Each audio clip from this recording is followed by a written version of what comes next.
A continuación, ¿qué pasa de norte a sur?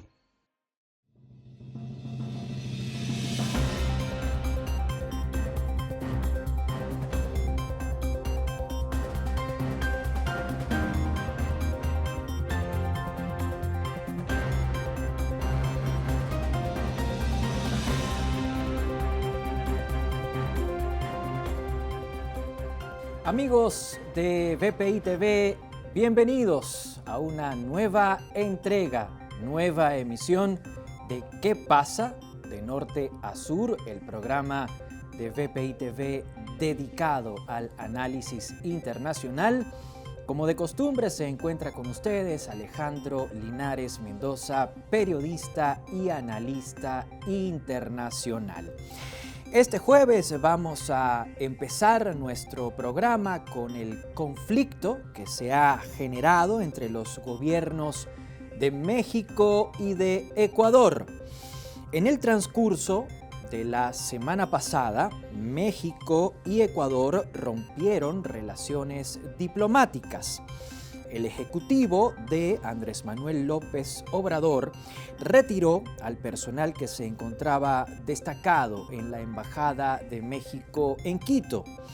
La decisión se hizo efectiva al filo del fin de semana, luego de que fuerzas especiales ecuatorianas ingresaron a la Embajada del país azteca en Ecuador.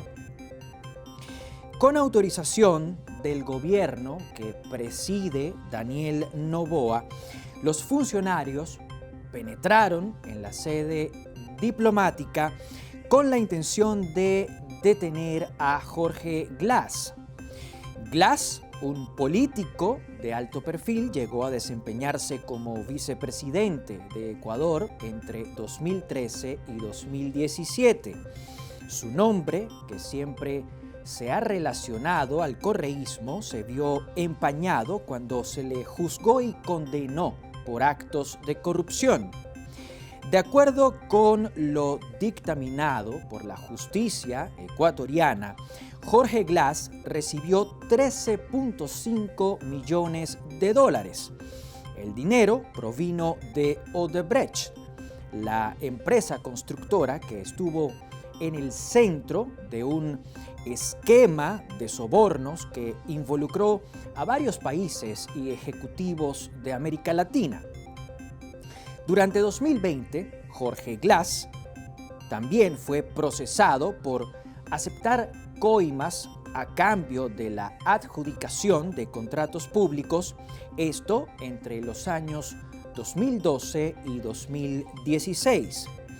De manera reciente, en 2023, hacia el cierre del año 2023, la Fiscalía de Ecuador le imputó por aparente malversación de fondos.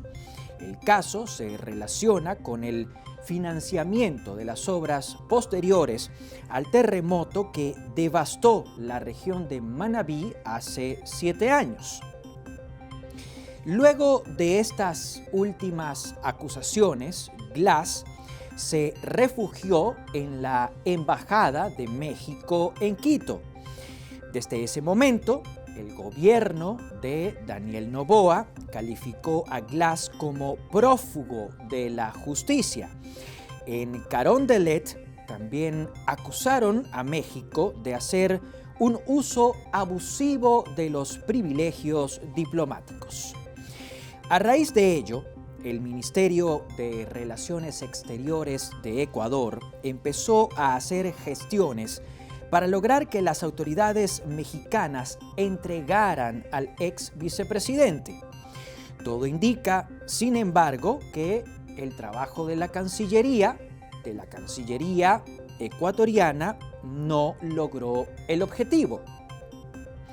Ante esa realidad, el ejecutivo de Daniel Noboa giró órdenes para que efectivos de las fuerzas especiales ecuatorianas ingresaran de manera violenta a la sede diplomática de México en Quito. Para justificar tal acción, el presidente Noboa y su equipo han argumentado que existía riesgo de fuga, es decir, que Jorge Glass podía ir a parar a México luego de recibir asilo diplomático por parte de ese país. La medida, que no tiene precedentes en la historia de América Latina, esta incursión violenta en una embajada, ha supuesto un choque entre México y Ecuador. En consecuencia, las relaciones entre Ciudad de México y Quito se encuentran en su punto más bajo. La decisión de entrar a la Embajada de México para detener a Glass también ha recibido un amplio rechazo de parte de la comunidad internacional.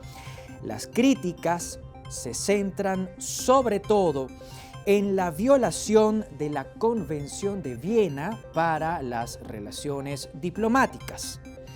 De acuerdo con esa normativa, les estamos hablando de la Convención de Viena para las relaciones diplomáticas. Los estados receptores, es decir, los estados que aceptan tener en su territorio alegaciones diplomáticas de otros países, deben cumplir una serie de obligaciones. Entre esas responsabilidades se encuentra el respeto al principio de la extraterritorialidad, pero también la protección al personal, las infraestructuras y los medios de transporte que forman parte de una misión diplomática. En otras palabras, Ecuador, como país firmante de la Convención de Viena, estaba obligado a respetar y preservar la integridad de la Embajada de México en Quito. Ecuador también estaba en la obligación de garantizar el buen resguardo de los diplomáticos mexicanos que se encontraban debidamente acreditados en suelo ecuatoriano. Por consiguiente, la irrupción de agentes ecuatorianos en la embajada mexicana representa un desconocimiento por parte de la administración Noboa de sus compromisos con el derecho internacional. La toma temporal de la embajada para arrestar a Jorge Glass también implica una transgresión del territorio y por tanto de la soberanía mexicana. Luego del incidente, México, el gobierno de México, presidido por Andrés Manuel López Obrador, ha dicho que piensa que pretende acudir a la Corte Internacional de Justicia.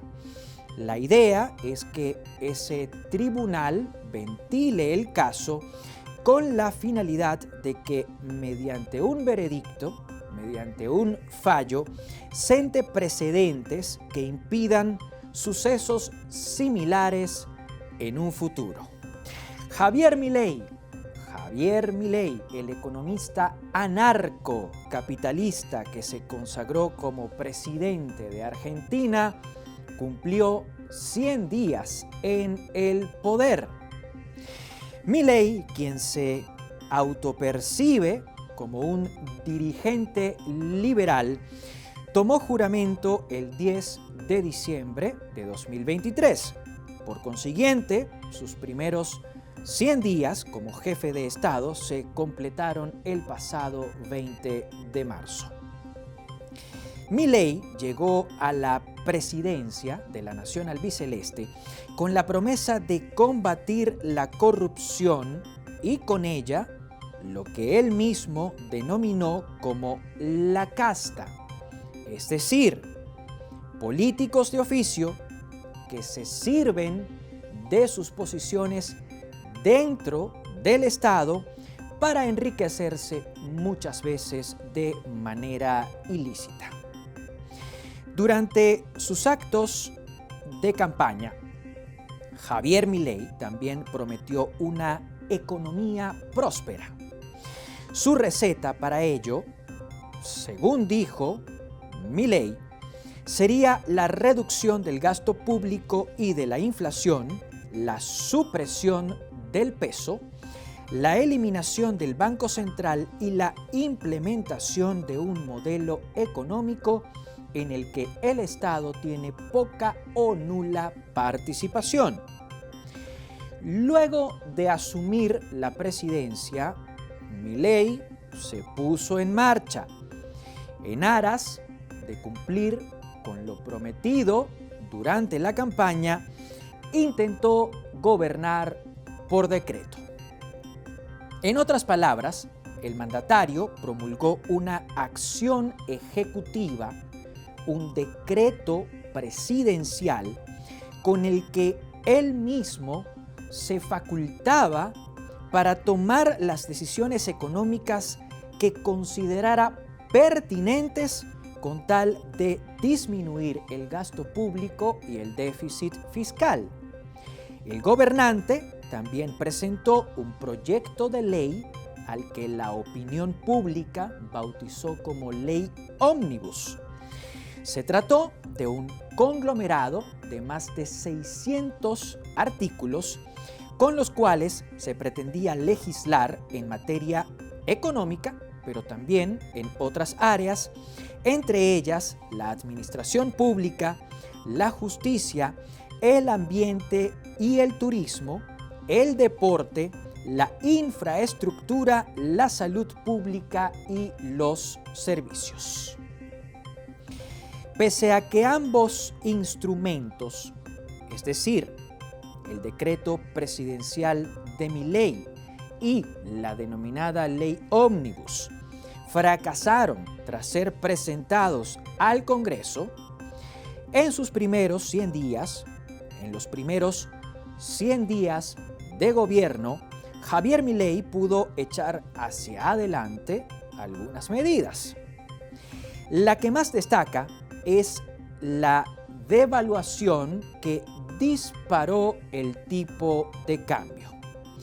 En consecuencia, el peso saltó de las 379 unidades por dólar a los 808 pesos por dólar. Se trató de una devaluación amplísima, de una devaluación de 100%.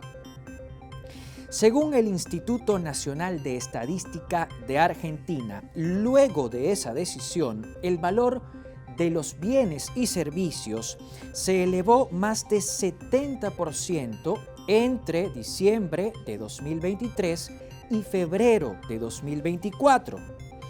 Por consiguiente, al día de hoy, el peso, la moneda de circulación oficial en Argentina, vale menos que cuando Milei asumió la presidencia. Por otra parte, la inflación, aunque empieza a descender, permanece por encima de los 2 dígitos. De hecho, en febrero, el índice de precios al consumo se ubicó en 13.2%, mientras que la inflación anualizada fue de 276.2%. Por otro lado, estimaciones del propio gobierno argentino pronostican que para marzo la inflación no será menor de 10%. Tal realidad, además de golpear el poder adquisitivo de los ciudadanos, el poder adquisitivo de los argentinos, ha alterado otros indicadores como el de las ventas minoristas y el de la pobreza. A pesar de tal escenario, a pesar de esa realidad que les estamos describiendo, las encuestas demuestran que Milei exhibe números que aún le resultan favorables. Para empezar, el jefe de Estado conserva la base electoral que le permitió superar la primera vuelta y triunfar en segunda ronda. Adicionalmente, cuando se habla de valoración, su imagen positiva se pasea entre 40% y 55%, con una desaprobación más o menos similar. Así las cosas, los sondeos parecieran no tener correspondencia con la realidad económica de la que les estamos hablando. La explicación de tal fenómeno podría radicar en la narrativa que ha logrado apuntalar el presidente y su equipo de trabajo. Desde la Casa Rosada se repite sostenidamente que Argentina vive una crisis heredada, una crisis que tiene sus orígenes en los errores del kirchnerismo.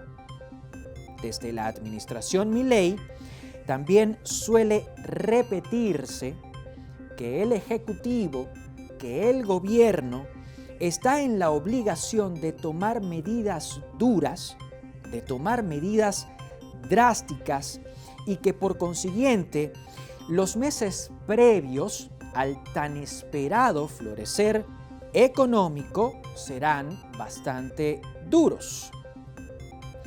Otra afirmación que suele reiterar Javier Milei y que suele reiterar su equipo ministerial es que ha transcurrido muy poco tiempo desde que Milei asumió la primera magistratura. El uso de esa retórica le ha permitido al actual gobierno contener el malestar social que, teóricamente hablando, tenía que desprenderse de las medidas de ajuste económico. Sin embargo, y a juicio de algunos especialistas, el descontento se encuentra en estado de latencia. El descontento es algo como un plato que se cuece, que se cocina a fuego muy lento. Por tal motivo, los especialistas apuntan que Milei y su gobierno deben apresurar la marcha de algunos procesos para comenzar a exhibir resultados concretos. No hacerlo podría ser peligroso, podría ser contraproducente, pues podría provocar el estallido de una sociedad que por generaciones ha estado acostumbrada a los programas sociales, a los subsidios, a la salud y a la educación pública, entre otros beneficios. Vamos a hablar un poco acerca de cómo se encuentran las relaciones entre Israel y Estados Unidos. Desde su fundación en 1948, el Estado de Israel ha tenido un gran aliado occidental. Como es evidente, les estamos hablando de los Estados Unidos. Gracias al apoyo de Washington en lo político, lo económico y lo militar, Israel ha logrado crecer como nación, consolidándose como una de las grandes potencias de Oriente Medio. Hasta hace muy poco, la sociedad entre Washington y Tel Aviv era prácticamente incuestionable. De hecho, tras el atentado terrorista del 7 de octubre, un incidente con el que Hamás, el grupo terrorista Hamás, golpeó a Israel, el presidente Joe Biden salió al paso afirmando que su administración, su gobierno, se aseguraría de que el aliado judío tuviese lo necesario para defenderse. Desde entonces, Biden ha sostenido y ha cumplido con esa promesa. Lo ha hecho aprobando fondos para la asistencia militar. Joe Biden también ha solicitado al Congreso estadounidense que autorice un mayor financiamiento para apoyar la ofensiva de Israel contra los terroristas de Hamás. Del mismo modo, y poco después del incidente del 7 de octubre, el presidente ordenó movilizar portaaviones y acorazados hasta las aguas próximas a Israel en un claro gesto de respaldo a la nación judía. En términos diplomáticos, la Casa Blanca y el Departamento de Estado se han involucrado en las negociaciones que lograron un primer alto al fuego temporal y que ahora buscan conseguir una segunda pausa. Todas esas gestiones, sumadas a la negativa de Israel de detener su acción militar en la Franja de Gaza, han empantanado, sin embargo, la imagen del presidente Joe Biden. En medio de un año electoral, hay que recordar que Estados Unidos celebra elecciones generales, particularmente elecciones presidenciales en noviembre de este año. En medio de un año electoral, integrantes del Partido Demócrata han empezado a cuestionar la gestión adelantada por la Casa Blanca luego de iniciado el conflicto entre Israel y Hamás. Los demócratas, sobre todo los del ala más progresista, empiezan a ver a Biden como un dirigente que no tiene el peso suficiente, el peso requerido para lograr que Benjamín Netanyahu, primer ministro de Israel, tuerza su brazo y dé paso a una tregua humanitaria en Gaza. En consecuencia, para congraciarse con sus copartidarios demócratas y para lavar su imagen ante la comunidad internacional, una comunidad que, dicho sea de paso, clama por un alto al fuego en Gaza, la administración Biden dio luz verde a una decisión impensable hasta hace muy poco. Hace dos semanas atrás, durante una votación efectuada en el seno del Consejo de Seguridad de la ONU, Estados Unidos no apeló, y esto hay que subrayarlo, no apeló, no usó el derecho a veto que le corresponde como miembro permanente de esa instancia, como miembro permanente del Consejo de Seguridad. La representación estadounidense optó más bien por la abstención, con lo cual dio vía libre a una resolución que, pese a ser no vinculante, solicita a Israel frenar sus acciones militares contra Hamás en la Franja de Gaza. La decisión, inédita por demás, más que enviarle un mensaje a la nación judía y al primer ministro Benjamín Netanyahu, nos habla de cómo la crisis en Gaza ha generado grietas entre Washington y Tel Aviv. Desde Israel reivindican su derecho a defenderse de las agresiones de Hamás. De igual modo, reiteran que no cesarán sus acciones hasta completar todos sus objetivos militares en la Franja de Gaza. En ese enclave, la realidad es, sin embargo, inhumana, bastante inhumana. Unas 30.000 personas han muerto en Gaza desde que comenzó la ofensiva israelí. Por otro lado, distintas organizaciones han denunciado ataques directos a sus trabajadores y además han denunciado la precariedad que se vive en la franja, donde los hospitales están colapsados, los servicios públicos permanecen inoperativos y hay cerca de 2 millones de habitantes en situación de hambruna.